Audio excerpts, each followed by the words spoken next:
వచ్చే ఎన్నికల్లో 50% ఓట్లు జంజీకే ఉంది. ఓట్లు వాళ్ళే వేస్తారు. కాబట్టి వాళ్ళు ఎటు వేస్తే అటే దేశంలో అధికారం వస్తుంది అని చెప్పి కేటీఆర్ చెప్తున్నాడు. ఇప్పుడు వాట్సాప్ అంకులు అలాగే పిల్లల మధ్య జరిగినటువంటి ఈ యుద్ధంలో వాట్సాప్ అంకులు ఓడిపోయి పిల్లలే గెలిచారు. జంజీల్ దెబ్బకి ఇప్పుడు మోదీ పరారైపోతాడని చెప్పి మోదీ గురించి మాట్లాడుతున్నాడు కేటీఆర్. వాట్సాప్ అంకుల్ అంటే నరేంద్ర మోదీ గురించి మాట్లాడుతున్నారు. అంటే వాట్సాప్లో వీడియోలు పెట్టారు కదా నరేంద్ర మోదీ గారు, దాని గురించి. చివరికి జవాబుదారీతనం సోషల్ మీడియా వల్ల వచ్చింది బీజేపీకి. అదే సోషల్ మీడియా లేకపోతే అసలు వాళ్ళు కనీసం పట్టించుకునేవారు కాదు, దీని గురించి మాట్లాడేవారు కాదు, జవాబుదారీతనంగా ఉండేవారు కాదని చెప్తున్నాడు కేటీఆర్. అంటే మరి ఈయన ఈ ఫార్ములా ఈ రేస్ కార్ ఏదైతే ఉందో దానికి 600 కోట్ల రూపాయలు ఖర్చు పెట్టాడు. ఈరోజు నిన్న ఆయన సిబిఐ కోర్టుకు కూడా వెళ్ళారు, మరి దానికి ఏసీబీ కోర్టుకు వెళ్ళారు. మరి దానికి ఆయన ఏం సమాధానం చెప్తాడు? దాని గురించి ఇప్పుడు జవాబుదారీతనంగా ఉండాలి కదా ఆయన. మరి ఎందుకు జవాబుదారీతనంగా లేడు?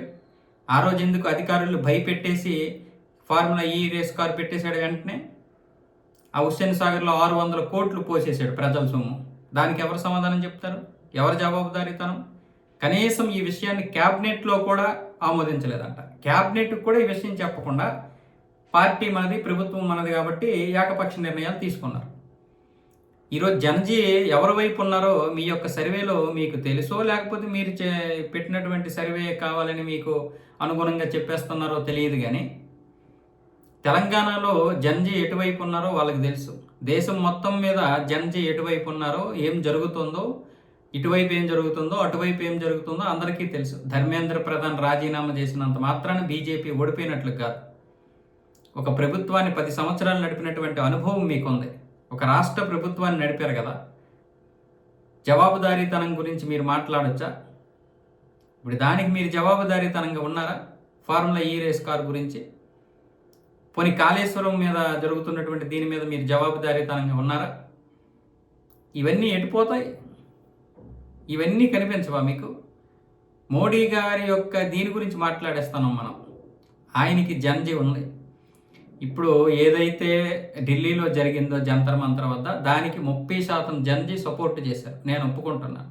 కానీ ఆయన వెనక 50% జనజీ సపోర్ట్గా ఉంది, 48% జనజీ సపోర్ట్గా ఉంది, 22% జనజీ న్యూట్రల్గా ఉన్నారు.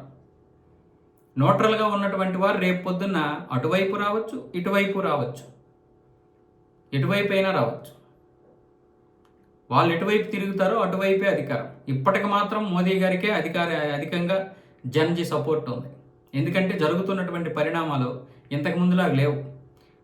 ఉద్యోగాల కోసమో లేకపోతే రిజర్వేషన్ల కోసమో చూసేటటువంటి యువత కాదు ఇది.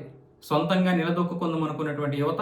దానికి తగ్గట్లుగానే కేంద్ర ప్రభుత్వం ఇక్కడ మాత్రమే కాదు, ఉద్యోగాలంటే ప్రపంచంలో కొన్ని దేశాలను సెలెక్ట్ చేస్తుంది. అలాగే ఇక్కడ కూడా ఉద్యోగ అవకాశాల కోసం ప్రయత్నాలు చేస్తుంది. అలాగే సొంతంగా కాళ్ళ మీద నిలబడతాం అనుకుంటున్నటువంటి వారికి కూడా అనేక రకాల పథకాలు పెట్టి లోన్లు ఇస్తుంది. ఈరోజు కాశ్మీర్ యువత కూడా ఆయన్ని పూజిస్తున్నారు, నరేంద్ర మోదీని. వాళ్ళు పూజిస్తున్నారు కాబట్టి పీఓకే వాళ్ళు ఇప్పుడు జమ్మూ కాశ్మీర్లో కలిసిపోతామంటున్నారు. ఎక్కడ జమ్మూ కాశ్మీర్? ఎక్కడ మీరు? జమ్మూ కాశ్మీర్ని ఈరోజు పీఓకేని మార్చేసినటువంటి మహోన్నతమైనటువంటి వ్యక్తి నరేంద్ర మోదీ. మనం ఏది పడితే అది మాట్లాడకూడదు. ఇప్పుడు జనాలు చాలా వరకు అన్నీ తెలుసుకుంటున్నారు. సోషల్ మీడియా ఉంది, జనాలు తెలుసుకుంటున్నారని మీరే అంటున్నారు. ఇప్పుడు జనజీ వైపు మీ యొక్క మనసు ఎందుకు మారిందంటే, రేపు రాబోయేటటువంటి ఎన్నికల్లో మీకు ఓట్లు వేయాలి జనజీ. మీరు సోషల్ మీడియాని క్లోజ్ చేసినప్పుడు, మీరు సోషల్ మీడియాని ఉక్కుపాదంతో దాన్ని అణచివేసినప్పుడు పర్వాలేదా? అప్పుడైతే మాత్రం మరి జనజీ లేదా? నరేంద్ర మోదీ విషయంలోకే జనజీ వచ్చేసిందా?